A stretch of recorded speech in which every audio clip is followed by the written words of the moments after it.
आयुष्पर्यन्तं गुरूणाम् आकृतिं स्मरेत् तेन विघ्नाः प्रणश्यन्ति सिद्ध्यन्ति च मनोरथाः। नमाः समो देवो न च मध्वमो गुरुः न तद्वाक्यसमं शास्त्रं न च तस्य समः पुमान्। माता च कमला देवी पिता देवो जनार्दनः बान्धवाः विष्णुभक्ताश्च स्वदेशो भुवनत्रयं। प्रथमो हनुमान् नाम द्वितीयो भीम एव च पूर्णप्रज्ञस्तृतीयस्तु भगवत्कार्यसाधकः। कल्याणाद्भुतगात्राय कामितार्थप्रदायिने श्रीमद्वेङ्कटनाथाय श्रीनिवासाय मङ्गलम्। ब्रह्मरुद्रादिवन्द्यं त्वां भजे वेङ्कटनायकं निवारयस्व निष्ठानि मादे साधेष्ठानि माधव।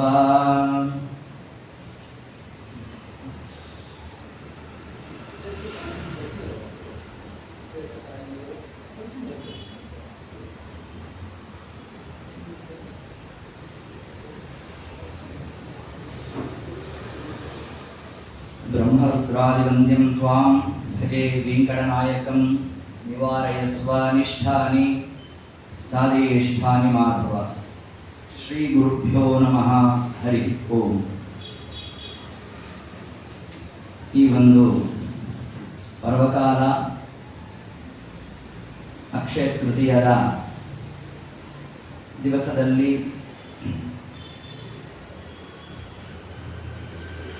ಮಾಡಲೇಬೇಕಾಗಿರತಕ್ಕಂತಹ ಮಾಸಧರ್ಮ ಮತ್ತು ಏತದ್ ದಿವಸದಲ್ಲಿ ವಿಶೇಷವಾಗಿ ಯಾವುದರ ದಾನವನ್ನು ಮಾಡಬೇಕು ಮತ್ತು ಯಾವ ದಾನದಿಂದ ಯಾವ ವಿಧವಾದಂತಹ ಫಲಾದಿಗಳು ಪ್ರಾಪ್ತಿಯಾಗುತ್ತೆ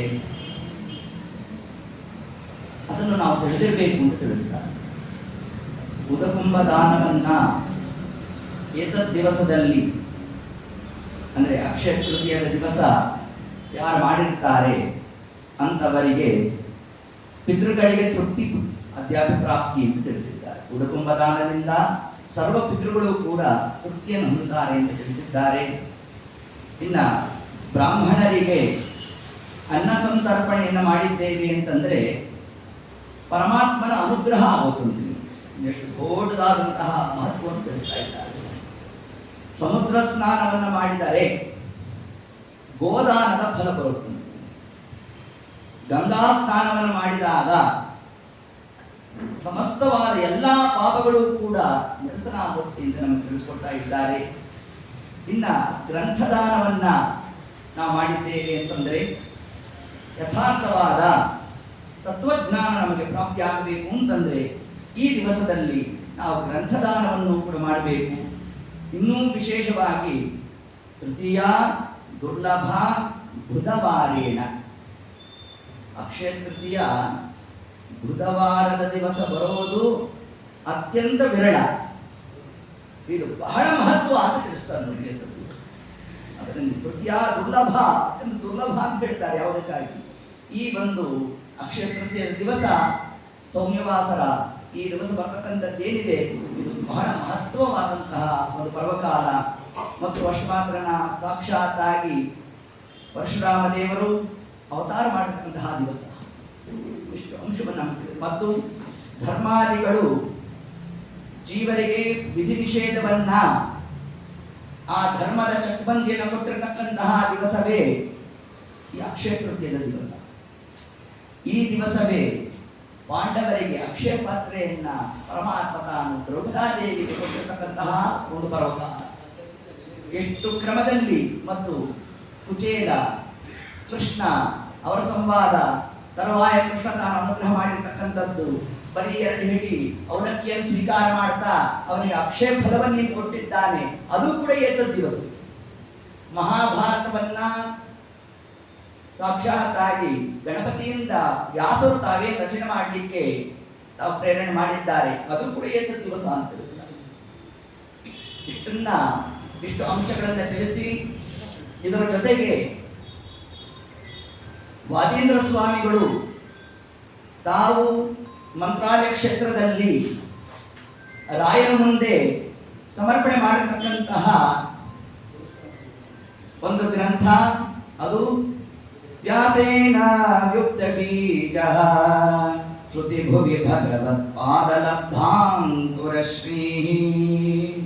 ರತ್ನೈರೀಷತ್ ಪ್ರಭಿನ್ನೋ ಅಜನಿಜಯ ಮುನಿನಾ ಸಮ್ಯಗುದ್ಭಿನ್ನ ಶಾಖಃ ಮೌನೀಶ ವ್ಯಾಸರಾಜ ಉದಿತಕೆಸಲಯಃ ಪುಷ್ಪಿತೋಯಂ ಜಯೀಂದ್ರಾತ್ ಅದ್ಯ ಶ್ರೀ ರಾಘವೇಂದ್ರಾತ್ ವಿಲಸತಿ ಫಲಿತೋ ಮಧ್ವ ಸಿದ್ಧಾಂತ ಶಾಖಿ.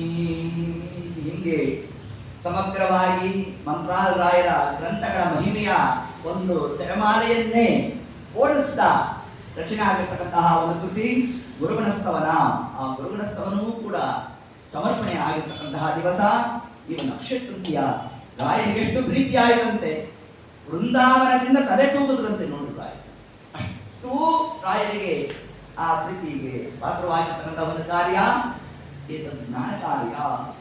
ಆ ಒಂದು ಕಾರ್ಯವೂ ಕೂಡ ನಡೆದಂತಹ ಈ ಒಂದು ದಿವಸದಲ್ಲಿ ವಿಶೇಷವಾಗಿ ವೈಶಾಖ ಮಾಸ ಅಂತಂದ್ರೆ ಯಾವುದಕ್ಕೆ ಮಹತ್ವ ಅಂತಂದ್ರೆ ಸ್ನಾನಕ್ಕೆ ಮಹತ್ವ.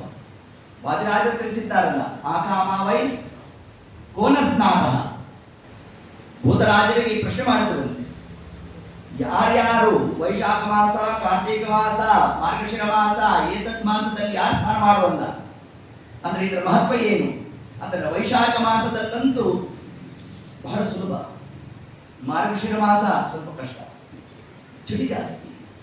ಇವಾಗ ಬೇಸಿಗೆ ಕಾಲ ಎದ್ದು ಸಾಕಪ್ಪ ಅನಿಸ್ತಾ ಇರುತ್ತೆ, ಹೆಚ್ಚಿಗೆ ನಿದ್ದೆ ಬರೋಲ್ಲ.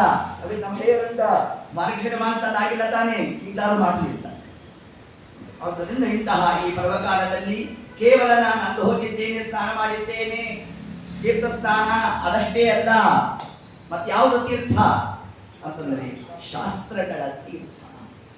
ಅದಕ್ಕೆ ತೀರ್ಯತೆ, ಯಾವುದು ನಮ್ಮನ್ನು ದಾಟಿಸುತ್ತೋ ಅದನ್ನ ತೀರ್ಥ ಅಂತ ಕರೆದು.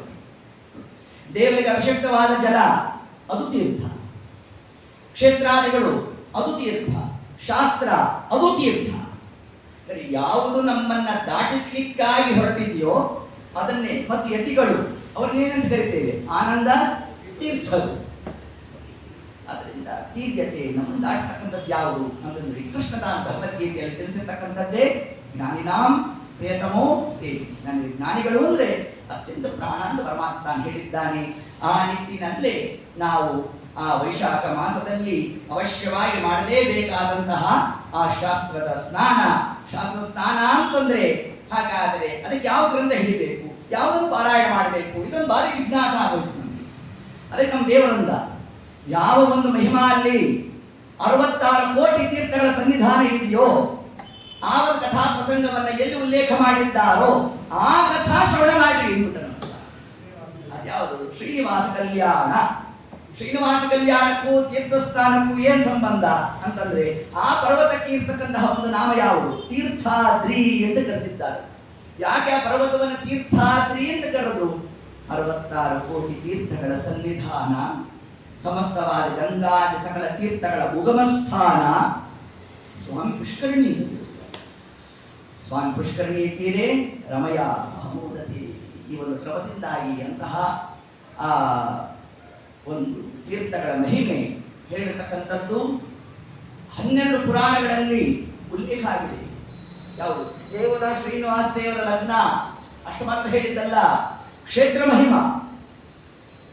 ಆ ಕ್ಷೇತ್ರ ಮಹಿಮೆಯಲ್ಲಿ ಆದಿತ್ಯ ಪುರಾಣ ಅಂತರ್ಗತ ಶ್ರೀನಿವಾಸ ಕಲ್ಯಾಣ ಭಾರಿ ಸುಂದರವಾದ ನಿರೂಪಣೆಯನ್ನ ಸಾಕ್ಷಾತ್ ವಾಯುದೇವರು ದೇವಶರ್ಮ ಬ್ರಾಹ್ಮಣರಿಗೆ ತಾವು ಉಪದೇಶ ಮಾಡ್ತಾರೆ.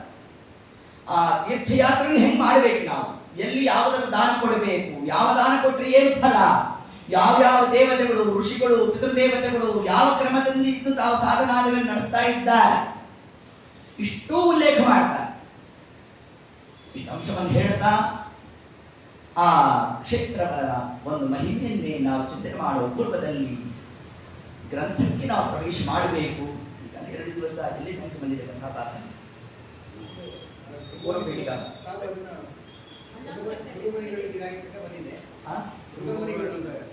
ಮೃಗಮನಿಗಳು ಅಲ್ಲಿ ತನಕ ಹೊರಟಿಲ್ಲ. ಹಾ ಸರಿ ಸರಿ ಸರಿ.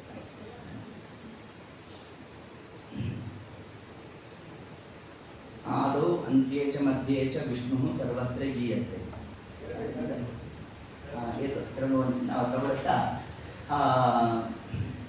ಭೃಗುಮುನಿಗಳು ತಾವು ಅನ್ವೇಷಣೆ ಮಾಡಿದ್ದೇನಂತೆ, ಹರಿಸರ್ವೋತ್ತಮತ್ವದ್ದೇ ಅನ್ವೇಷಣೆಯಂತೆ.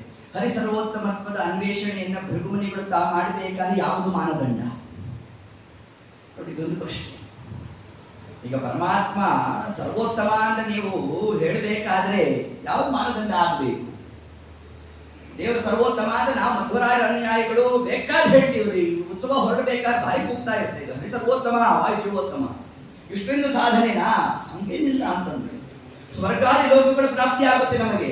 ಆದರೆ ಆ ಯಥಾರ್ಥ ಜ್ಞಾನದಿಂದ ನಮ್ಮ ಮೋಕ್ಷಾದಿಗಳು ಪ್ರಾಪ್ತಿ ಆಗಬೇಕು ಅಂತಂದ್ರೆ ಮೊದಲಿಗೆ ನಾವು ಆ ಗ್ರಂಥಕ್ಕೆ ಪ್ರವೇಶ ಮಾಡಬೇಕಾದ್ರೆ ಹರಿಸರ್ವೋತ್ತಮತ್ವದ ಜ್ಞಾನ ಅದು ಶಬ್ದದಿಂದಲೇ ನಿರೂಪಣೆ ಆಗಬೇಕು ಅನ್ನೋ ಒಂದು ಕ್ರಮದಿಂದ ಶ್ರೀನಿವಾಸ ಕಲ್ಯಾಣ, ಬೇರೆ ಕಡೆ ಹಿಂಗೆ ಶಬ್ದ ಇಲ್ಲ.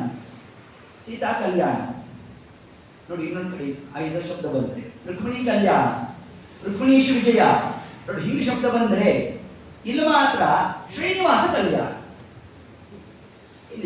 ಇದೊಂದು ವಿಚಿತ್ರ ಆಗೋಯ್ತಲ್ರಿ ಅಂತಂದ್ರೆ ತಿಳಿಸಿದ್ರು.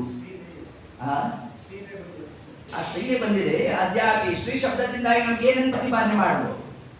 ಶ್ರೀ ಶಬ್ದಾರ್ಥ ಏನು? ಶ್ರೀ ಅಂದ್ರೆ ಏನು ಹೇಳ್ತಾ ಇದ್ದಾರೆ ನಮಗೆ? ಶ್ರೀ ಅಂದ್ರೆ ಸಂಪತ್ತು, ಶ್ರೀ ಅಂದ್ರೆ ಐಶ್ವರ್ಯ, ಶ್ರೀ ಅಂದ್ರೆ ಕಾಂತಿ.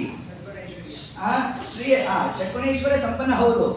ಅದನ್ನು ಮೊದಲನೇ ಗುಣ ಷಟ್ಗುಣೇಶ್ವರ್ಯ ಸಂಪನ್ನ ಪರಮಾತ್ಮ ಏನಾಗಿದ್ದಾನೆ, ಭಗಃ ಅಸ್ಯ ಅಸ್ತಿತಿ ಭಗವಾನ್ ಇತಿ ಷಟ್ಗುಣೇಶ್ವರ್ಯ ಸಂಪನ್ನ ಅಂತ ಹೇಳ್ತಾರಲ್ಲ, ಆ ಹೇಳೋದ್ರಲ್ಲಿ ಆ 6 ಗುಣಗಳು, ಅದೇ ದೇವರನ್ನ ಭಗವಂತ ಅಂತ ನಾವು ಕರೆದಿದ್ದೇವೆ ಅಂತಂದ್ರೆ ಭಗ ಶಬ್ದದಿಂದಾಗಿ 6 ಗುಣಗಳ ಚಿಂತನೆ ಮಾಡಬೇಕು ಅಂತಂದ್ರೆ ಅಂತಾರೆ. 6 ಗುಣಗಳಲ್ಲಿ ಮೊದಲನೇ ಗುಣ ಯಾವುದು? ಅದು ಶ್ರೀ. ಹಾಗಾದ್ರೆ ಶ್ರೀ ಅಂದ್ರೆ ಏನು? ಶ್ರೀ ಅಂದ್ರೆ ಒಂದಾಗಿ ಲೋಕದಲ್ಲಿ ಪ್ರಸಿದ್ಧಿ ಇರೋದು ಯಾರಿಗೆ? ಲಕ್ಷ್ಮೀದೇವಿಗೆ. ಆ ಲಕ್ಷ್ಮೀ ನೀವು ಒಂದು ನಾವು ಸ್ಥೂಲಾರ್ಥವನ್ನು ತಗೊಂಡ್ರೂ ಕೂಡ ಹರಿಸರ್ವೋತ್ತಮ ಜ್ಞಾನ ಬರಬೇಕು. ಶ್ರೀ ಅಂದ್ರೆ ಲಕ್ಷ್ಮೀದೇವಿ, ಆ ಲಕ್ಷ್ಮೀದೇವಿಗೆ ನಿವಾಸ, ಆಶ್ರಯ ಕೊಟ್ಟಿದ್ದಾನೆ ಯಾರೋ ಅವನ ಕಲ್ಯಾಣದ ಚಿಂತನೆ, ಅದು ಶ್ರೀನಿವಾಸ ಕಲ್ಯಾಣ. ಈ ಹಿಂದೆಯೂ ಕೂಡ ನಾವು ತಿಳಿಸಿದ್ವಿ, ಹೆಸರನ್ನ ಹೇಳಬೇಕಾದ್ರೆ ಇವಾಗ ಸುಮ್ಮನೆ ನಾವು ರಿವಿಷನ್, ಹೋದ ವರ್ಷ ಉಪನ್ಯಾಸ ಆಗೋಗಿದೆ, ಇವಾಗ ನಾವು ರಿವಿಷನ್ ಪಾಠಕ್ಕೆ ಕೂತಿದ್ದೇವೆ ಅಷ್ಟೇ ಈ ಸತಿ. ಹೌದು. ಹಾಗಾದ್ರೆ ಶ್ರೀನಿವಾಸ ಕಲ್ಯಾಣ ಅಂತ ನಾವು ಹೇಳಬೇಕಾದ್ರೆ ಅನುಸಂಧಾನ ಏನಿರಬೇಕು ನಮ್ಮಲ್ಲಿ ನೋಡಿ. ಶಬ್ದ ಹೇಳೋ ಕಾಲಕ್ಕೆ ಮೋಕ್ಷ ಸಾಧನೆ ಆಗಬೇಕು. ಇದು ಶ್ರೀಮದ್ ಆಚಾರ್ಯ ಕೊಟ್ಟಿರ್ತಕ್ಕಂತಹ ಕ್ರಮ. ಕಾರಣ 12 ಪುರಾಣಗಳಲ್ಲಿ ಶ್ರೀನಿವಾಸ ಕಲ್ಯಾಣವನ್ನು ಉಲ್ಲೇಖ ಮಾಡಿದ್ದಾರೆ. ಅದರಲ್ಲಿ ಒಂದು ಪುರಾಣದಲ್ಲಿರ್ತಕ್ಕಂತಹ ಒಂದು ಭಾಗದ ಒಂದು ಅಧ್ಯಾಯವನ್ನೂ ಪೂರ್ಣ ಹೇಳಲಿಕ್ಕೆ ಆಗೋಲ್ಲ ನಮಗೆ, ನಮ್ಮ ಯೋಗ್ಯತೆ ಹಿಂಗೆ ಕೂತಿದೆ. ಅದರ ಸಾಧನಾ ಕ್ರಮ ಹೇಗೆ?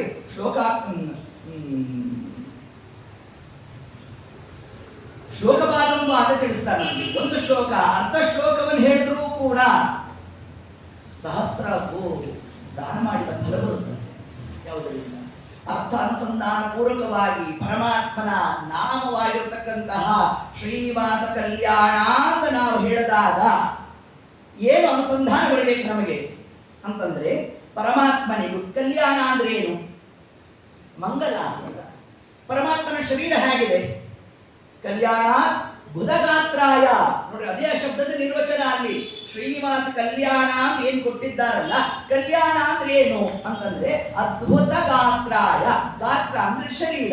ಪರಮಾತ್ಮನ ಶರೀರ ಹೇಗಿದೆ? ಅದು ಅದ್ಭುತವಾಗಿದೆ ಅಂತಂದ್ರೆ ಏನು ಅದ್ಭುತವಾಗಿದೆ ಅಂತಂದ್ರೆ ಅವ ಅಪ್ರಾಕೃತ ಅಂತ ತಿಳಿಸೋದು. ಅಂದ್ರೆ ಆ ಅಪ್ರಾಕೃತನಾದ ಪರಮಾತ್ಮನನ್ನೇ ಇಲ್ಲಿ ಗ್ರಂಥದಲ್ಲಿ ಅರ್ಥಾತ್ ಪುರಾಣದಲ್ಲಿ ಏನಂತ ಅದನ್ನು ಶೀರ್ಷಿಕೆ ಕೊಟ್ಟಿದ್ದಾರೆ, ಕಲ್ಯಾಣ ಅಂತ ಕರೆದು ಪರಮಾತ್ಮನನ್ನ. ಹಾಗಾದ್ರೆ ಪರಮಾತ್ಮನ ಗುಣ ಏನಾಯಿತು? ಅದು ಮಂಗಲ ಆಯಿತು. ಅವನಿಗೂ ಅವನ ಗುಣಗಳಿಗೂ ಭೇದನೋ ಅಭೇದನೋ, ಅಭೇದವನ್ನೇ ಹೇಳಬೇಕು. ಹಾಗಾದ್ರೆ ಶ್ರೀನಿವಾಸ ಕಲ್ಯಾಣ ಅಂತ ನಾವು ಹೇಳಬೇಕಾದ್ರೆ ಯಾವ ಧಾಟಿಯಲ್ಲಿ ಹೇಳಬೇಕಂತ ನಾವು ಶ್ರೀನಿವಾಸನೇ ಕಲ್ಯಾಣ ಹೊರತಾಗಿ ಶ್ರೀನಿವಾಸನಿಗೆ ಕಲ್ಯಾಣ ಅಲ್ಲ ಅಂತ. ಈಗ ಶ್ರೀನಿವಾಸನಿಗೆ ಕಲ್ಯಾಣ ಅಂತಂದ್ರೆ ಏನ್ ಬಾಧಕ? ಈ ದಶಮಿ ಬರೋ ತನಕ ದೇವರಿಗೆ ಇನ್ನೂ ಲಗ್ನ ಆಗಿಲ್ಲ. ಈ ದಶಮಿ ಬರಬೇಕು, ನಾವು ನೀವೆಲ್ಲ ಸೇರ್ಕೋಬೇಕು, ನಮ್ಮ ದೇವರಿಗೆ ಲಗ್ನ ಮಾಡಿಸ್ಬೇಕು. ಹೀಗಾಗುತ್ತೆ. ಅದರಿಂದ ಶ್ರೀನಿವಾಸನಿಗೆ ಕಲ್ಯಾಣ ಅಂದ್ರೆ ಪರಮಾತ್ಮನಿಗೂ ಅವನ ಗುಣಗಳಿಗೂ ಭೇದವನ್ನು ಹೇಳಿದಂತೆ ಆಗುತ್ತದೆ. ಆದ್ದರಿಂದ ಶ್ರೀನಿವಾಸನೇ ಕಲ್ಯಾಣ. ಕಲ್ಯಾಣಾದ್ಭುತ ಗಾತ್ರಾಯ ಕಾಮಿತಾರ್ಥ ಪ್ರದಾಯಿನಿ ಶ್ರೀಮದ್ ವೆಂಕಟನಾಥಾಯ ಶ್ರೀನಿವಾಸಾಯ ಮಂಗಳಂ. ಎಷ್ಟು ಮಂಗಲ ಪರಮಾತ್ಮನ ಶರೀರ ಅಂತಂದ್ರೆ ಅದಕ್ಕೆ ಮತ್ತೊಂದು ಶ್ಲೋಕದಲ್ಲಿ ವ್ಯಾಖ್ಯಾನವನ್ನು ಮಾಡ್ತಾರೆ. ಬ್ರಹ್ಮರುದ್ರಾದಿ ವಂದ್ಯಂ ತ್ವಾಂ ಭಜೆ ವೆಂಕಟ ನಾಯಕ. ಯಾರ್ಯಾರು ಪರಮಾತ್ಮನನ್ನ ಅದ್ಯಾಪಿ ಈ ಶ್ರೀನಿವಾಸ ರೂಪವನ್ನ ಯಾಕೆ ಉಪಾಸನೆ ಮಾಡಬೇಕು? ಇದೊಂದು ನಮಗೆ ಜಿಜ್ಞಾಸ.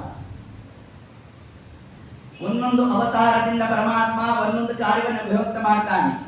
ಅವತಾರಾನ್ ಹರೇ ಜ್ಞಾತ್ವ ನಾವತಾರಾನ್ ಹರೇಷ್ಟೇ ತಥಾ ಸಮ್ಯಕ್ ಜ್ಞಾತ್ವ ಮುಕ್ತಿರ್ನ ಚಾನ್ಯ. ಇದು ಭಾಗವತದ ಒಂದು ಶ್ಲೋಕ. ಇದೆ ದೇವರ ಅವತಾರ, ಆವೇಶ, ಅಂಶ, ಗುಣ, ಕ್ರಿಯಾದಿಗಳನ್ನ ಸಮ್ಯಕ್ ಜ್ಞಾತ್ವ ಚೆನ್ನಾಗಿ ತಿಳಿಬೇಕು. ಅದು ತಿಳಿಯೋ ತನಕ ಮುಕ್ತಿರ್ನ ಚಾನ್ಯತ. ಪರೀಕ್ಷಿತ, ನೋಡಪ್ಪ, ಇಷ್ಟು ವಿಷಯ ಇದೆ. ನೀನು ಮೋಕ್ಷದ ಅಪೇಕ್ಷೆಯಾಗಿ ಏನು ಬಂದಿದ್ಯಾ, ಅದರಿಂದ ಎಲ್ಲಾ ವಿಷಯ ತಲೆ ತುಂಬಿಕೊಳ್ಳಿಕ್ಕಾಗಬೇಕು. ಆದರೆ ಯಾವ ಅಂಶಗಳನ್ನು ನಾವು ತಲೆಯಲ್ಲಿ ಅವಶ್ಯ ಚಿಂತನೆ ಮಾಡಬೇಕು ಅಂತಂದ್ರೆ ಅದರಲ್ಲಿ ಅವತಾರ ಹರೇ ಜ್ಞಾತ್ವ. ಪರಮಾತ್ಮನ ಯಾವ ಯಾವ ರೂಪಗಳು ಯಾವ ಯಾವ ಕಾರ್ಯವನ್ನು ತಾವು ಅಭಿವ್ಯಕ್ತ ಮಾಡುತ್ತೆ ತಥಾ ಸಮ್ಯಕ್ ಜ್ಞಾತ್ವ, ಅದನ್ನು ತಿಳಿರಿ ಅಂತಂದು. ಹಾಗಾದರೆ ನೀವು ತಟ್ಟನೆಯನ್ನು ಹೇಳ್ತಾ ಹೋಗ್ತೀರಿ. ಪರಶುರಾಮ ರೂಪ, ಯಾಕೆ ಇವತ್ತು ಪರಶುರಾಮ ದೇವರು ಅವತಾರ ಮಾಡಿದ್ದಾರೆ? ಅದ್ಯಾಪಿ ದುಷ್ಟರನ್ನ ನಿಗ್ರಹ ಮಾಡಲಿಕ್ಕಾಗಿಯೇ ಹೊರಟಿರ್ತಕ್ಕಂಥ ರೂಪಗಳು ಯಾವುದು? ಪರಶುರಾಮ ರೂಪ, ನರಸಿಂಹ ರೂಪ, ವರಾಹ ರೂಪ, ಕೃಷ್ಣ ರೂಪ, ರಾಮರೂಪ. ದುಷ್ಟರನ್ನ ಸಂಹಾರ ಮಾಡಲಿಕ್ಕ. ಮತ್ತು ತತ್ವಜ್ಞಾನವನ್ನು ಕೊಡ್ಲಿಕ್ಕಾಗಿ ಹೊರಟಂತಹ ರೂಪಗಳು ಯಾವುದು? ಮಹಿದಾಸ, ಐತರೇಯ, ವೃಷಭ, ಕಪಿಲ ಮತ್ತು ಯಾವುದು ನಮ್ಮ ಹಯವದನ, ವೇದವ್ಯಾಸ, ಕೃಷ್ಣ. ಇಷ್ಟು ರೂಪಗಳು ಇನ್ನೂ ಇದೆ. ಇಷ್ಟು ರೂಪಗಳಂತೂ ಜ್ಞಾನಪ್ರದ ರೂಪಗಳು. ದೇವತೆಗಳಿಗೆ ಅನುಗ್ರಹ ಮಾಡಲಿಕ್ಕಾಗಿಯೇ ಹೊರಟಂತಹ ರೂಪಗಳು ಯಾವುದು? ಮೋಹಿನಿ ರೂಪ, ಧನ್ವಂತರಿ ರೂಪ. ಇದು ದೇವತೆಗಳಿಗಾಗಿ ಪರಮಾತ್ಮ ತಾನು ಮೀಸಲಿಟ್ಟಂತಹ ರೂಪ. ವಾಮನ ರೂಪ ದೇವತೆಗಳಿಗಾಗಿ ಮೀಸಲಾಗಿಟ್ಟಂತಹ ರೂಪ. ಈ ಶ್ರೀನಿವಾಸ ರೂಪಿ ಏನು ಮಾಡ? ಆ ಶ್ರೀನಿವಾಸ ಬಂದು ಇಂತಿದ್ದ ದೈತ್ಯರನ್ನು ಸಂಹಾರ ಮಾಡ್ದ. ಬಲ ಕಾರ್ಯಕ್ಕೆ ಹಾಕ್ತೀರಾ ಶ್ರೀನಿವಾಸನ್ನ? ಹಾಕ್ಲಿಕ್ಕೆ ಬರೋಲ್ಲ. ಸರಿಯೇ ಇಲ್ರಿ, ಬೇಕಾದ ಗ್ರಂಥ ಬರ್ತಿದ್ದ ನಮ್ಮ ದೇವರು ಅಂತ ಹೇಳಲಿಕ್ಕೆ ಬರ್ತಿರ್ಬೋದೇನೋ, ನಮಗಂತೂ ಸಿಕ್ಕಿಲ್ಲ. ಆದ್ರೆ ಶ್ರೀನಿವಾಸ ರೂಪವನ್ನ ಈ ಜ್ಞಾನ ಕಾರ್ಯಕ್ಕೂ ಹಾಕ್ಲಿಕ್ಕೆ ಬರ್ತಿಲ್ಲ. ಜ್ಞಾನ ಕಾರ್ಯಕ್ಕೆ ಹಾಕ್ಲಿಕ್ಕೆ ಆಗ್ತಿಲ್ಲ. ಇಲ್ರಿ, ದೇವತೆಗಳಿಗೋಸ್ಕರ ಅಂತಂದ್ರೆ ಇದು ಕಲಿಯುಗದಲ್ಲಿ ಬೇರೆ ಬಂದದ್ದು. ಕಲಿಯುಗದ ದೈವ ಶ್ರೀನಿವಾಸ, ಅಲ್ಲೂ ಕೂರಿಸ್ಲಿಕ್ಕೆ ಆಗ್ತಿಲ್ಲ. ಆದರೆ ಜಗತ್ತಿನಲ್ಲಿ ಒಂದು ನಾಲ್ನುಡಿ ಹೊರಟದ್ದೇನು? ಕಲಿಯುಗದ ದೈವ ಅಂದ್ರೆ ಯಾರು? ಶ್ರೀನಿವಾಸ. ಆದ್ರೆ ಶ್ರೀನಿವಾಸ ಕಲಿಯುಗದ ದೈವ ಅಂತೀರಾ? ಇಲ್ಲಿ ಜ್ಞಾನ ರೂಪಕ್ಕೆ ನಾವು ಚಿಂತನೆ ಮಾಡ್ಲಿಕ್ಕೆ ಆಗ್ತಿಲ್ಲ, ಇಲ್ಲ ಅಥವಾ ಬಲ ಕಾರ್ಯಕ್ಕಾಗಿ ನೋಡ್ಲಿಕ್ಕೆ ಆಗ್ತಿಲ್ಲ. ಮತ್ತೆ ಯಾಕೆ ಬಂದ ನಮ್ಮ ದೇವರು ಅಂತಂದ್ರೆ ಕೇವಲ ನಮ್ಮ ಅಪರಾಧಗಳನ್ನೆಲ್ಲ ಕ್ಷಮಾ ಮಾಡಲಿಕ್ಕಾಗೇ ಹೊರಟಂತಹ ರೂಪ ಯಾವುದು? ಶ್ರೀನಿವಾಸ ರೂಪ. ತಪ್ಪುಗಳೆಲ್ಲ ಪರಿಹರಿಸುವ ನಮ್ಮ ಅಪ್ಪನಲ್ಲವೇ ನೀನು, ಒಪ್ಪಿದ ಬಳಿಕ ಅವಗುಣವೆನ್ನಿಸದ ತಿಮ್ಮಪ್ಪ ಸಲಹೋ ನೀನು. ನೋಡಿ, ತಪ್ಪುಗಳೆಲ್ಲ ಪರಿಹರಿಸುವ ಅಪ್ಪನಲ್ಲವೇ ನೀನು, ತಿಮ್ಮಪ್ಪ ಸಲಹೋ. ಅಲ್ಲಿ ಶ್ರೀನಿವಾಸನನ್ನೇ ಯಾಕೆ ಕರೆದ್ರು ಅಂತಂದ್ರೆ ನಮ್ಮ ಅಪರಾಧಗಳನ್ನು ಕ್ಷಮ ಮಾಡತಕ್ಕಂತಹ ರೂಪ ಯಾವುದು? ಅದು ಶ್ರೀನಿವಾಸ ರೂಪ. ಆದ್ರಿಂದ ಶ್ರೀನಿವಾಸ ಕಲ್ಯಾಣ, ಶ್ರೀನಿವಾಸ ರೂಪ ಅದು ಹೊರಟದ್ಯಾಕೆ ಅಂತಂದ್ರೆ ಅನಂತ ಅಪರಾಧಗಳನ್ನು ಕ್ಷಮ ಮಾಡಲಿಕ್ಕಾಗೆ ಹೊರಟಂತಹ ರೂಪ ಯಾವುದು? ಅದು ಶ್ರೀನಿವಾಸ ರೂಪ ಅಂತ ನಮಗೆ ಶಾಸ್ತ್ರಕಾರಕವೇ ತಿಳಿಸಿಕೊಟ್ಟಿದ್ದಾರೆ. ಈ ಕ್ರಮದಿಂದಾಗಿ ಶ್ರೀ ಶಬ್ದದಿಂದ ಒಂದಾಗಿ ಲಕ್ಷ್ಮೀದೇವಿ, ಲಕ್ಷ್ಮೀದೇವಿಗೂ ಕೂಡ ಯಾರು ತನ್ನ ಹೃದಯದಲ್ಲಿ ಸ್ಥಾನ ಕೊಟ್ಟಿದ್ದಾನೋ ಅವನ ಕಲ್ಯಾಣದ ವಿಷಯವನ್ನು ಹೇಳಲಿಕ್ಕೆ ಹೊರಟಂತಹ ಗ್ರಂಥ ಅದು ಶ್ರೀನಿವಾಸ ಕಲ್ಯಾಣ. ಇನ್ನು ಶ್ರೀ ಅಂದ್ರೆ ಪರಮಾತ್ಮನ ಗುಣ, ಅವನ ಗುಣಗಳಿಗೆ ನಿವಾಸ, ಅವನ ಗುಣಗಳಿಗೆ ಅವನೇ ಆಶ್ರಯ ಕೊಡ್ತಾನಂತೆ. ತನಗೆ ತಾನೇ ಸೇವ್ಯ ಸೇವಕ ನಿಲ್ಲಿಸಿ. ಅದರಿಂದ ಪರಮಾತ್ಮನಿಗೂ ಅವನ ಗುಣಾದಿಗಳಿಗೂ ಸರ್ವಥಾ ಭೇದ ಇಲ್ಲ. ಶ್ರೀನಿವಾಸ ಕಲ್ಯಾಣ. ಇನ್ನು ಶ್ರೀನಿವಾಸ ಅಂದ್ರೆ ಏನು? ಶ್ರಿಯಂ ನಿತರಾಂ ವಾಸಯತಿ ಆಚ್ಛಾದಯತಿ ಗಂಧಯತಿ ಬಧ್ನಾತಿ ಗೃಹ್ಣಾತಿ. ಇಷ್ಟು ಅರ್ಥಗಳನ್ನ ವಿಷ್ಣು ಸಹಸ್ರನಾಮದಲ್ಲಿ ಕೊಡ್ತಾರೆ. ಗಂಧಯತಿ, ಲಕ್ಷ್ಮಿಯ ದೇಹದಲ್ಲಿ ಗಂಧದ ಪರಿಮಳ ಬೀರುವಂತೆ ಮಾಡ್ತಾರಂತೆ ಪರಮಾತ್ಮ.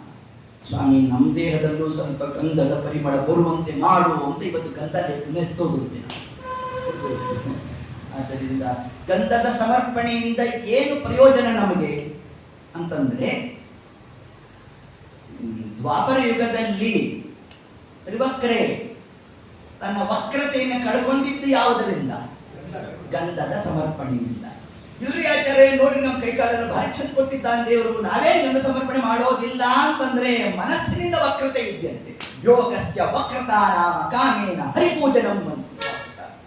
ಏನು ವಕ್ರತೆ ಇದೆಯಂತೆ ನಮ್ಮಲ್ಲಿ ಅಂತಂದ್ರೆ, ಬೇಕಾದ ದೇವ್ರ ಪೂಜೆ ಮಾಡಿದೇವಂತೆ, ಸ್ವಾಮಿ ನನ್ನ ಮಗನಿಗೊಂದು ಒಳ್ಳೆ ಕೆಲಸ ಮಾಡಿಸ್ಕೊಟ್ಬಿಡು ಅಂತ ಕೇಳ್ತೇವೆ. ಏನಾಗಿದ್ದು? ವಕ್ರತೆ ಎಂಬುದು ಇದೆ. ಆದ್ದರಿಂದ ಅದು ನಿವಾರಣೆ ಆಗಬೇಕಾದರೆ ಪರಮಾತ್ಮನಿಗೆ ನಾವು ಏನನ್ನ ಸಮರ್ಪಣೆ ಮಾಡಬೇಕು? 13 ರೂಪಗಳನ್ನ ಸಮರ್ಪಣೆ ಮಾಡಬೇಕು. ಏನು 13 ರೂಪಗಳನ್ನು ಸಮರ್ಪಣೆ? ಗಂಧ ಅಂದ್ರೆ ಎಷ್ಟು? 403. ಗಂಧ ಅದು ಶ್ರೀಗಂಧ ಅಂತ ಬಂದ್ರೆ ನಲ್ಲಿ ಗಂಧ ಗ 3 ಧ 4 ಅಂದ್ರೆ ಎಷ್ಟಾಯ್ತಂತೆ? 403. ಮಧ್ಯದಲ್ಲಿ 0 ಶೂನ್ಯವಂತ ಹೊಂದಿದ್ದೀವಿ. 400.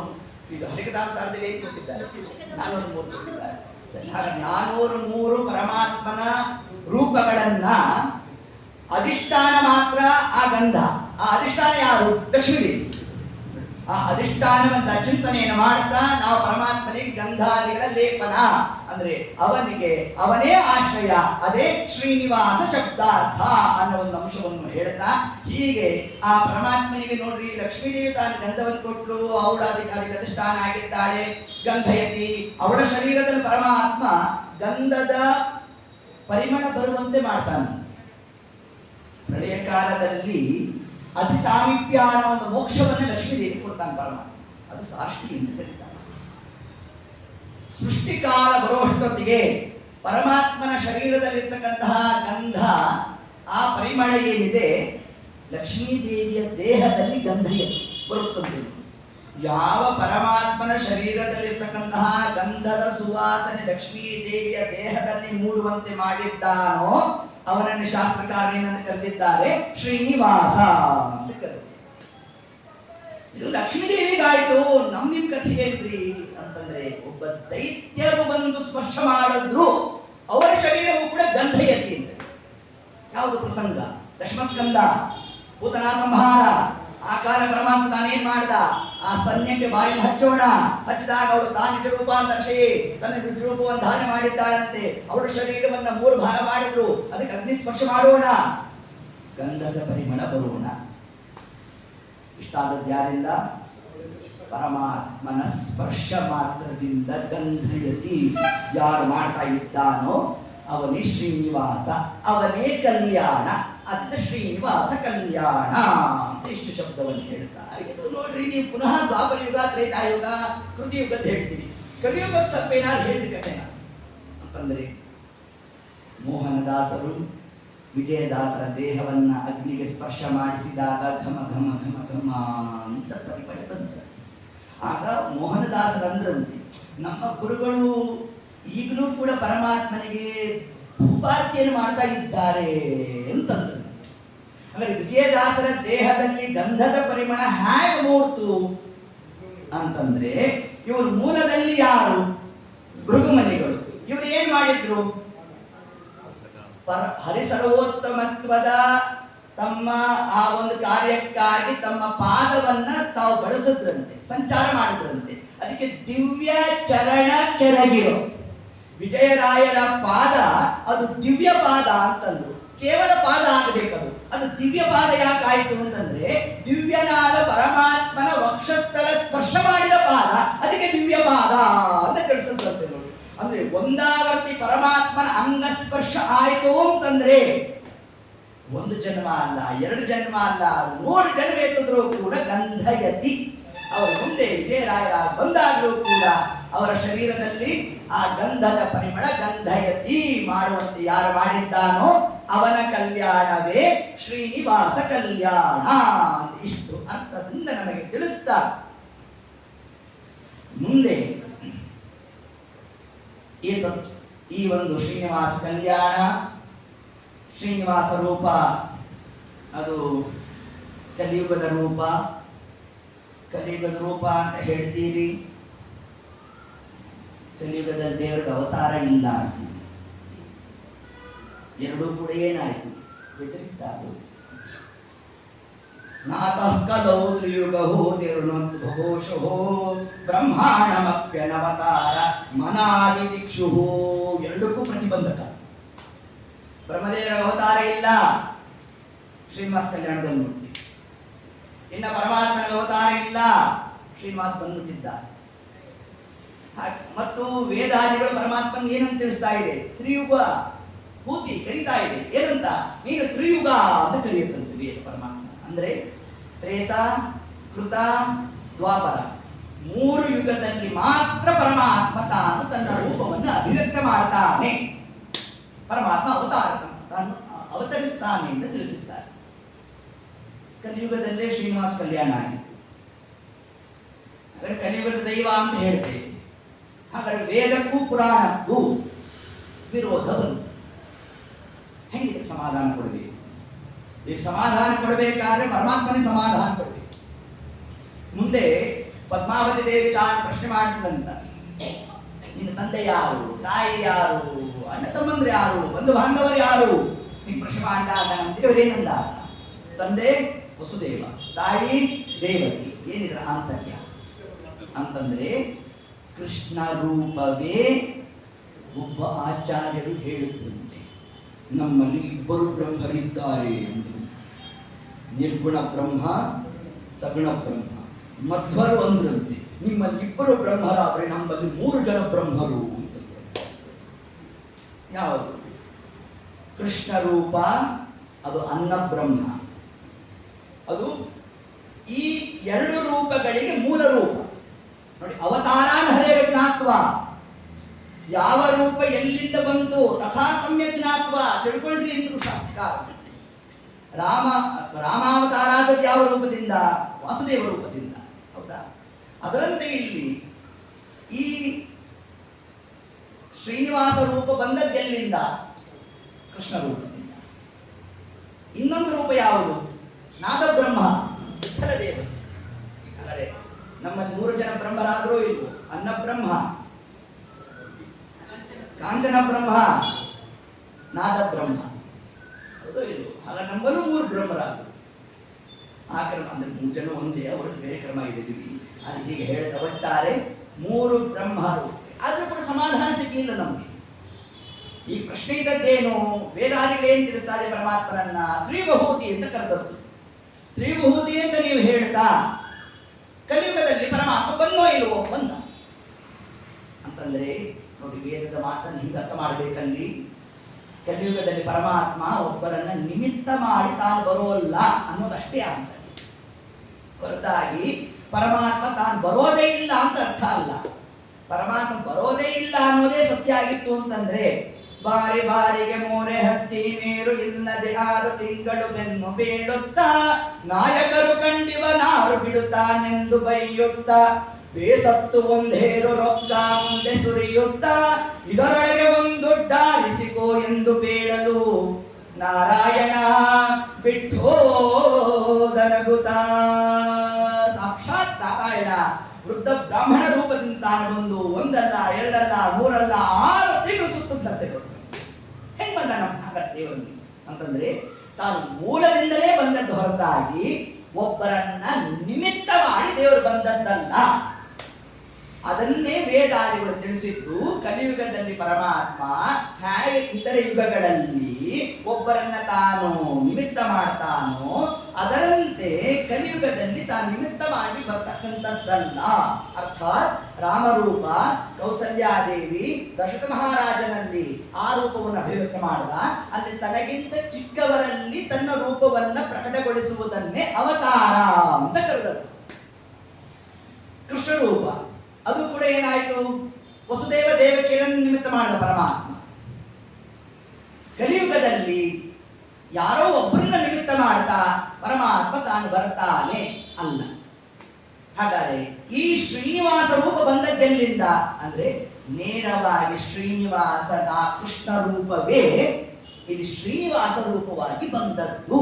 ಆದ್ದರಿಂದ ಶ್ರೀನಿವಾಸ ತಾನೇನಂತ ತಿಳಿಸ್ದ, ತಂದೆ ವಸುದೇವ ತಾಯಿ ದೇವಕಿ ಅಂತ ಹೇಳಿದ್ದು. ಆದ್ದರಿಂದ ಕಲಿಯುಗದ ದೈವ ಅಂತಂದ್ರೆ ಪರಮಾತ್ಮ ತಾನಲ್ಲಿ ಅಭಿವ್ಯಕ್ತನಾಗಿದ್ದಾನೆ, ಅದೇ ಶ್ರೀನಿವಾಸ ರೂಪ. ಇಷ್ಟು ಅಂಶವನ್ನು ನಮಗೆ ತಿಳಿಸ್ತಾ ಇನ್ನ ಗ್ರಂಥಕ್ಕೆ ನಾವು ಪ್ರವೇಶ ಮಾಡುವ ಒಂದು ಸಮಯ ಕೂಡ ಬಂದಿದೆ. ಎಲ್ಲಿಂದ ಪ್ರಾರಂಭ ಅಂತಂದರೆ ಸೂತಾಚಾರ್ಯರು ಶೌನಕಾದಿಗಳು ಅವರ ಮಧ್ಯದಲ್ಲಿ ನಡೆದಿರ್ತಕ್ಕಂತಹ ಆ ಒಂದು ಸಂವಾದ, ಆ ಸಂವಾದದಲ್ಲಿ ನಮ್ಮ ಸೂತಾಚಾರ್ಯರನ್ನ ಶೌನಕಾದಿಗಳು ತಾವು ಪ್ರಶ್ನೆ ಮಾಡಿದರಂತೆ.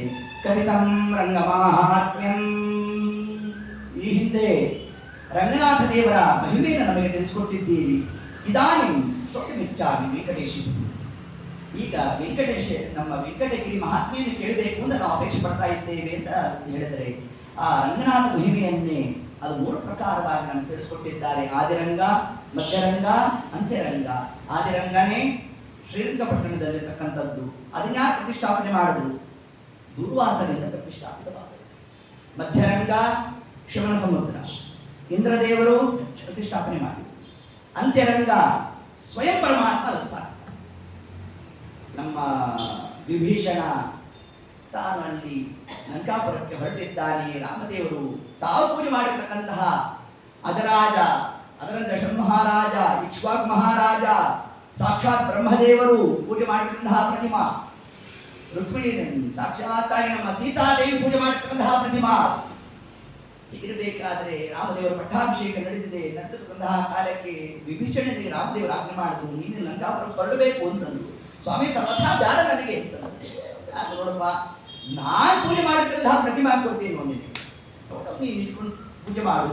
ಸಾಕ್ಷಾತ್ ನನ್ನನ್ನು ನೋಡಲು ಏನು ಆನಂದ ಪ್ರಾಪ್ತಿ ಆಗಬೇಕೋ ಆ ಪ್ರತಿಮಾ ಸಿಗೋದು ಹೋಗುದು. ಇಷ್ಟರ ವ್ಯಾಪಾರ ನಡೆದಿದೆ, ಆನಂದ ಆಯಿತು. ತಾನು ಹೊರಟಿದ್ದಾನೆ ನೋಡು.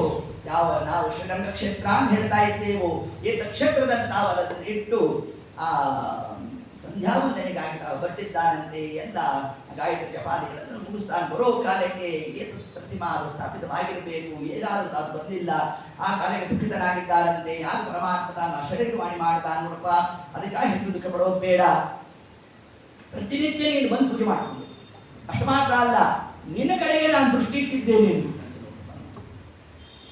ಸರಿ, ಪ್ರತಿನಿತ್ಯ ವಿಭೀಷಣ ತಾನು ಬರುವುದು ಭೌತಿಕ ಶರೀರದಿಂದ ಬರ್ತಾ ಇದ್ದ. ಒಂದು ದಿವಸ ಬರೋ ಕಾಲಕ್ಕೆ ರಭಸವಾಗಿ ತಾನು ಆ ರಥಾರೂಢನಾಗಿ ಬರ್ತಾ ಇದ್ದ. ಬರೋ ಕಾಲಕ್ಕೆ ಮಾರ್ಗ ಮಧ್ಯದಲ್ಲಿ ಒಬ್ಬ ಬ್ರಾಹ್ಮಣ ಸಿಕ್ಕಿ ಬ್ರಾಹ್ಮಣ ಮೃತನ. ಒಂದು ದೋಷ ಬಂತು, ಆ ದೋಷ ಬಂತು. ಅದಕ್ಕೆ ಪರಿಹಾರ ಮಾಡಿಕೊಂಡ, ಪ್ರಾಯಶ್ಚಿತ್ತಾದಿಗಳನ್ನು ನಡೀತು. ಇದಾದ ಮೇಲೆ ಪರಮಾತ್ಮ ಒಂದು ಸೂಚನೆ ಕೊಟ್ಟ, ಇನ್ನು ಮುಂದೆ ನೀನು ಭೌತಿಕ ಶರೀರದಿಂದ ಬರೋದು ಬೇಡ, ತೇಜೋ ರೂಪದಿಂದ ಬಂದು ನಾನು ಪೂಜೆ ಮಾಡುವಂತ ಪರಮಾತ್ಮ ತಾನು ತಿಳಿಸಿದ್ದಾನಂತೆ. ಅದರಿಂದ ಅಂತಹ ಆ ಸುಕ್ಷೇತ್ರವೇ ಶ್ರೀರಂಗ ಕ್ಷೇತ್ರ ಅಂತ ನಮಗೆ ತಿಳಿಸ್ಕೊಟ್ಟಿರ್ತಕ್ಕಂಥದ್ದು. ಅಲ್ಲಿರ್ತಕ್ಕಂಥ 5ನೇ ಪ್ರಾಕಾರದಲ್ಲಿರೋದೇ ಉತ್ಕೃಷ್ಟವಾಗಿರ್ತಕ್ಕಂತಹ ದೇವತೀರ್ಥ, ಅದೇ ಚಂದ್ರಪುಷ್ಕರಣಿ.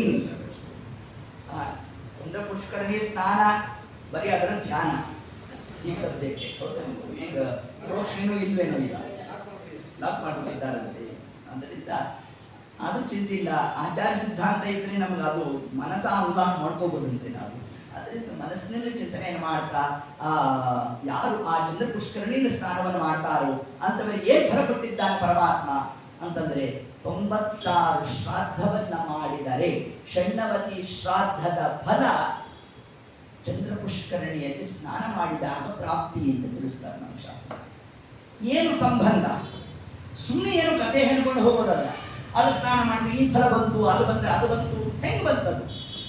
ಚಂದ್ರ ನೀವು ಸ್ವಾಮಿ ಪುಷ್ಕರಣಿಯಲ್ಲಿ ಮಾಡಿದಾಗ ಷಣ್ಣವತಿ ಶ್ರಾದ್ದದ ಏನು ಫಲ ಹೇಳಿಲ್ಲ, ಅಲ್ಲಿ ಬರೋಲ್ಲ ಅಂತೇನಿಲ್ಲ, ವಿಶೇಷತಃ ಸೂಚನೆ ಕೊಟ್ಟಿಲ್ಲ. ಆದರೆ ಚಂದ್ರ ಪುಷ್ಕರಣಿಯಲ್ಲಿ ಸ್ನಾನ ಮಾಡಿದಾಗ ವಿಶೇಷವಾಗಿ ನಮಗೆ 96 ಶ್ರಾದ್ದದ ಫಲವನ್ನು ಕೊಟ್ಟಿದ್ದಾರೆ ಎಂದು ತಿಳಿಸಿದರು. ಹೀಗೆ ಬರಲಿಕ್ಕೆ ಏನು ಕಾರಣ ಅಂತಂದ್ರೆ, ಆ ನಾಮವೇ ತಿಳಿಸಿದಂತೆ ಏತತ್ ಪುಷ್ಕರಣಿಗೆ ಅಭಿಮಾನಿ ಯಾರು ಅಂದ್ರೆ ಚಂದ್ರ. ಚಂದ್ರನಿಗೂ ಆ ತೀರ್ಥದ ನಾವು ಸ್ನಾನ ಮಾಡಲಿಕ್ಕೆ, ಪಿತೃಪ್ರಸಾದ ನಮಗೆ ಪ್ರಾಪ್ತಿ ಆಗಲಿಕ್ಕೂ ಏನು ಸಂಬಂಧ ಅಂತಂದ್ರೆ, ನಮ್ಮಲ್ಲಿ ಪಿತೃಗಣ, ಅದಕ್ಕೆ ಜಗನ್ನಾಥದಾಸರು ಹರಿಕಥಾಮೃತ ಸಾರದಲ್ಲಿ ಕೊಟ್ಟಿದ್ದು ನಮಗೆ ಪಿತೃಗಣ ಸಂಧಿ ಅಂತಲೇ ಕೊಟ್ಟಿದ್ದು. ಗಣ ಅಂದ್ರೆ ಸಮೂಹ, ಒಂದೊಂದು ಗುಂಪುಗಳಿದೆ. ಅದರಲ್ಲಿ ಎಷ್ಟು ಗುಂಪಾಗಿ ನಾವು ತಗೋಬಹುದು? ಪಿತೃಪತಿಗಳು ಅಂತ ಮೊದಲನೇ ಗುಂಪು, ಚಿರಪಿತೃಗಳು ಅಂತ ಇನ್ನೊಂದು, ಪಿತೃದೇವತೆಗಳು ಅಂತ ಮತ್ತೊಂದು ಗುಂಪು, ಹೀಗೆ ಅನೇಕ ಗುಂಪಾಗಿ ಕೊಟ್ಟಿದ್ದಾರೆ. ಈ ಎಲ್ಲ ಪಿತೃದೇವತೆಗಳಿಗೂ ನಾಯಕರು ಯಾರು? ಪಿತೃಪತಿಗಳು. ಆ ಪಿತೃಪತಿಗಳು ಅವರ ಕೆಲಸ ಏನು? ಆ 3 ಮಂದಿ ಯಾರು ಅಂತಂದ್ರೆ ಯಮಧರ್ಮರಾಜ, ಕವ್ಯವಾಹ, ಚಂದ್ರ. ನಮ್ಮ ಪಿತೃಕಾರ್ಯಕ್ಕೆ ಅಧಿಪತಿಯಾಗಿ ಇರ್ತಕ್ಕಂಥವ ಯಾರು? ಚಂದ್ರನೂ ಅಧಿಪತಿಯಾಗಿದ್ದಾನೆ. ಈ ಚಂದ್ರ ಹೇಗೆ ಅಧಿಪತಿಯಾದ ಅಂತಂದ್ರೆ, ಈಗ ನಾವು ಪಿಂಡ ಪ್ರದಾನವನ್ನ ಮಾಡಿದಾಗ ವಸುರುದ್ರ ಆದಿತ್ಯರು ತಾವೇನು ಮಾಡ್ತಾರೆ, ಅವರೇ ಅದನ್ನು ಸ್ವೀಕಾರ ಮಾಡಲಿಕ್ಕೆ ಅರ್ಹರಲ್ಲ. ತನ್ನಿಮಿತ್ತ ಅದನ್ನು ಪಿತೃಲೋಕಕ್ಕೆ ತಗೊಂಡು ಹೋಗಿ ಕೊಡಬೇಕು. ಅವರಿಗೆ ಆ ಅಧಿಕಾರ ಕೊಡಲಿಲ್ಲ. ಹಾಗೇನು ಮಾಡಬೇಕು? ಈ ಪಿತೃಲೋಕ ಎಂಬುದು ಎಲ್ಲಿದೆ ಅಂದ್ರೆ ಚಂದ್ರಲೋಕದ ಮೇಲ್ಭಾಗದಲ್ಲಿದೆ, ಅದು ಪಿತೃಲೋಕ. ಅದರಿಂದ ಈ ಎಲ್ಲ ಪಿತೃಪ್ರಸಾದ, ಅರ್ಥಾತ್ ಯಾರು ಕರ್ತಾಳವನ್ನು ಪಿಂಡ ಪ್ರದಾನ ಮಾಡಿದ್ದಾನೋ ಅದರ ಎಲ್ಲ ಫಲವನ್ನ ತಗೊಂಡು ಹೋಗಿ ಪಿತೃಪತಿಗಳ ಕೈಗೆ ಕೊಡಬೇಕು. ಅದು ಎಲ್ಲಿ ಹೋಗಿ ಅಧ್ಯಾಪಿ ಸಮರ್ಪಣೆ ಅಂತಂದ್ರೆ ಚಂದ್ರಲೋಕದಲ್ಲಿ ಸಮರ್ಪಣೆ. ಚಂದ್ರಲೋಕದ ಆಧಿಪತ್ಯ ಹೆಸರೇ ಹೇಳುವಂತೆ ಚಂದ್ರನೇ ಅಧಿಪತಿ. ತನ್ನಿಮಿತ್ತ ಚಂದ್ರ, ಕವ್ಯವಾಹ, ಯಮಧರ್ಮರಾಜ ಈ 3 ಮಂದಿ ಮಾತ್ರ ಪಿತೃಲೋಕದ ಒಳಗೆ ತಾವು ಪ್ರವೇಶ ಮಾಡ್ತಾರೆ. ಪ್ರವೇಶ ಮಾಡಿ ಅಲ್ಲಿರ್ತಕ್ಕಂತಹ ಪರಮಾತ್ಮನ ರೂಪ ಜನಾರ್ದನ ರೂಪ, ಆ ಜನಾರ್ದನ ರೂಪಿಯಾದ ಪರಮಾತ್ಮನ ಸಮರ್ಪಣೆ ಮಾಡಬೇಕು. ಅಲ್ಲಿಂದ ಪರಮಾತ್ಮ ಸ್ವಾಕಿರಸ, ಅದು ಮುಂದಿನ ಕಥಾಭಾಗ ನಮಗೆ. ಆದರೆ ಒಟ್ಟಾರೆ ನಾವು ಮಾಡಿರ್ತಕ್ಕಂತಹ ಪಿತೃಕಾರ್ಯದ ಫಲವನ್ನ ಪರಮಾತ್ಮನಿಗೆ ಮುಟ್ಟಿಸ್ತಕ್ಕಂತಹ ಕಾರ್ಯದ ಜವಾಬ್ದಾರಿ ಯಾರಿಗೆ? ಪಿತೃಪತಿಗಳಿಗೆ. ಆ ಪಿತೃಪತಿಗಳಲ್ಲಿ ಒಬ್ಬ ಯಾರು? ಚಂದ್ರ. ಆ ಚಂದ್ರ ಯಾವ ಒಂದು ಪುಷ್ಕರಣಿಗೆ ಅಭಿಮಾನಿನೋ ಆ ಒಂದು ತೀರ್ಥದಲ್ಲಿ ನಾವು ಸ್ನಾನ ಮಾಡಿದಾಗ ನಮಗೆ ಷಣ್ಣವತಿ ಶ್ರಾದ್ದದ ಫಲ. ಇಷ್ಟು ಅಂಶವನ್ನೇ ನಮಗೆ ಶ್ರೀರಂಗ ಕ್ಷೇತ್ರದಲ್ಲಿ ಆ 5ನೇ ಪ್ರಾಕಾರದಲ್ಲಿ ಇರ್ತಕ್ಕಂತಹ ಚಂದ್ರ ಪುಷ್ಕರಣಿಯ ಒಂದು ಮಹಿಮೆಯನ್ನ ನಮಗೆ ತಿಳಿಸಿರ್ತಕ್ಕಂಥದ್ದು. ಹೀಗೆ ನಮ್ಮ ಶೌನಕಾದಿಗಳು ಸುತಾಚಾರ್ಯರಲ್ಲಿ ಕಥಿತಂ ರಂಗ ಮಹಾತ್ಮ್ಯಂ, ಆ ರಂಗನಾಥ ದೇವರ ಮಹಿಮಾ ಅದನ್ನು ತಿಳಿಸಿದ್ದೀರಪ್ಪ. ಈ ಮುಂದೆ ನಮಗೆ ಪೂರಿ ಜಗನ್ನಾಥ ಕ್ಷೇತ್ರ, ಆ ಕ್ಷೇತ್ರದ ಮಹಿಮೆಯು ಕೂಡ ಈಗಾಗಲೇ ನೀವು ತಿಳಿಸಿಬಿಟ್ಟಿದ್ದೀರಿ ನಮಗೆ ಅಂತ ಹೇಳ್ತಾ, ಆ ಒಂದು ಕ್ಷೇತ್ರವನ್ನು ಏನಂತ ಕರೆದಿದ್ದಾರೆ? ನೀಲಮಾಧವ ಕ್ಷೇತ್ರ ಅಂತ ಒಂದು ಹೆಸರು, ಪುರುಷೋತ್ತಮ ಕ್ಷೇತ್ರ ಅಂತ 2ನೇ ಹೆಸರು, ತರುವಾಯ ಪೂರಿ ಜಗನ್ನಾಥ. ಆ ಜಗನ್ನಾಥ ಅಂತ ಯಾವ ರೂಪಕ್ಕೆ ಹೆಸರು? ಕೃಷ್ಣ ರೂಪ. ಅಲ್ಲಿ ಆ 3 ಮಂದಿ ಬರ್ಲಿಕ್ಕೆ ಏನು ಕಾರಣ? ಒಂದಾಗಿ ಸುಭದ್ರಾದೇವಿ, ಬಲರಾಮದೇವರು ಮತ್ತು ಸಾಕ್ಷಾತ್ ಪರಮಾತ್ಮ ಕೃಷ್ಣ ರೂಪ. ಈ 3 ಮಂದಿ ಬಂದು ನಿಲ್ಲಿಕ್ಕೆ ಏನು ಕಾರಣ ಅಂತಂದ್ರೆ, ಇದಕ್ಕೊಂದು ಭಾಗವತದಲ್ಲಿ ದಶಮಸ್ಕಂದದಲ್ಲಿ ಇದನ್ನು ಉಲ್ಲೇಖ ಮಾಡ್ತಾರೆ. ಒಂದಾವರ್ತಿ ರುಕ್ಮಿಣಿ ದೇವಿ ನಮ್ಮ ಯಶೋಧಾ ದೇವಿಯನ್ನು ಪ್ರಶ್ನೆ ಮಾಡಿದ್ರು, ಅಮ್ಮ ನೀನು ಬೇಕಾದ ಕೃಷ್ಣನ್ ಬಾಲ್ಯಲೀಲೆ ನೋಡಿದ್ಯಾ? ಯಾವುದು ನೀನು ಮನಸ್ಸಿಗೆ ಹೆಚ್ಚು ಪಸಂದ ಆಗ್ಬಿಡುತ್ತೆ? ಈಗ ಪ್ರಶ್ನೆ ಮಾಡಿದಾಗ ಆಗ ನಮ್ಮ ಯಶೋಧಾದೇವಿ ಹೇಳಿದಂತೆ, ಎಲ್ಲಿಲ್ಲ ಒಂದಾವರ್ತಿ ನಾನು ಮೊಸರು ಕಡಿತಾ ಇದ್ದೆ, ಆ ಕಾಲ ಕೃಷ್ಣ ಬಂದ ನನ್ನನ್ನು ಎಳೆದ, ಅವನು ನನ್ನನ್ನು ಸೆಳೆದಾಗಲೂ ಕೂಡ ಅದು ಪರಿವೇ ಇರಲಿಲ್ಲ ನನಗೆ. ಯಾಕೆಂದ್ರೆ ಕೃಷ್ಣ ಬರ್ತಾನೆ ಅನ್ನೋ ಚಿಂತನೆಯಲ್ಲಿದ್ದೆ ನಾನು, ಕೃಷ್ಣ ಬಂದಿದ್ದೆ ಗೊತ್ತಾಗಲಿಲ್ಲ ನನಗೆ.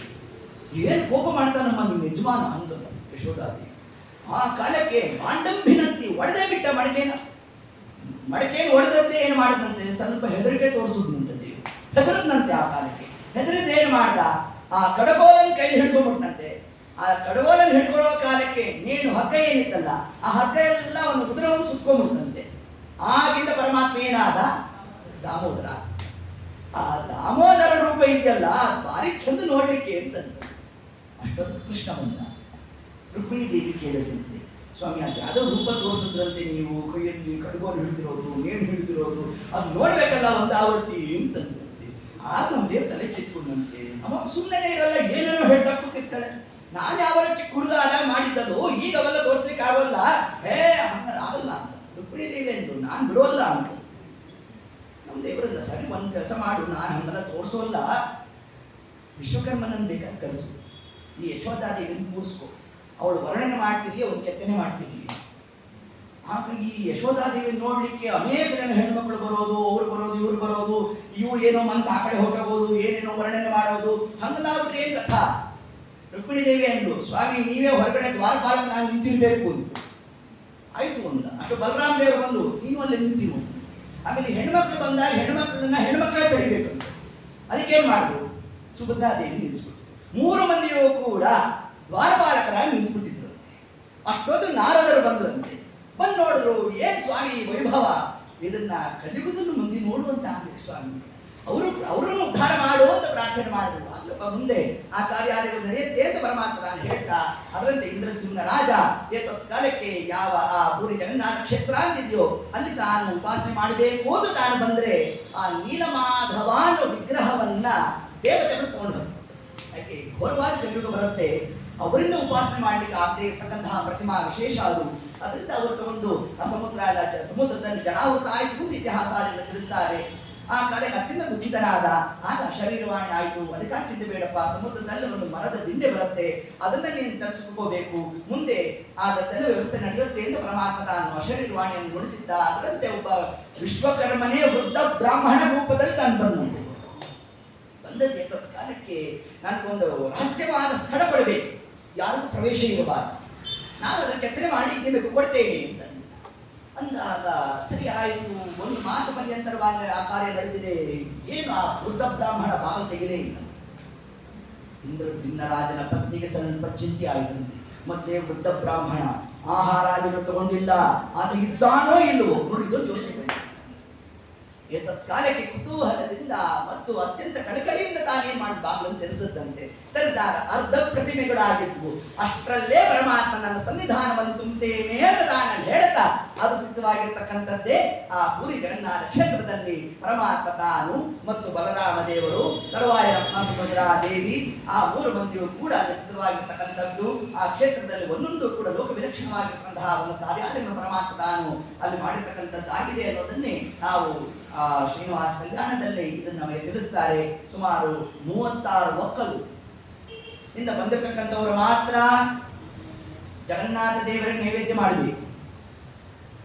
ಎಷ್ಟು ಬಾರಿ ಒಂದು ದಿವಸಕ್ಕೆ ನೈವೇದ್ಯ? 7 ಬಾರಿ ನೈವೇದ್ಯ.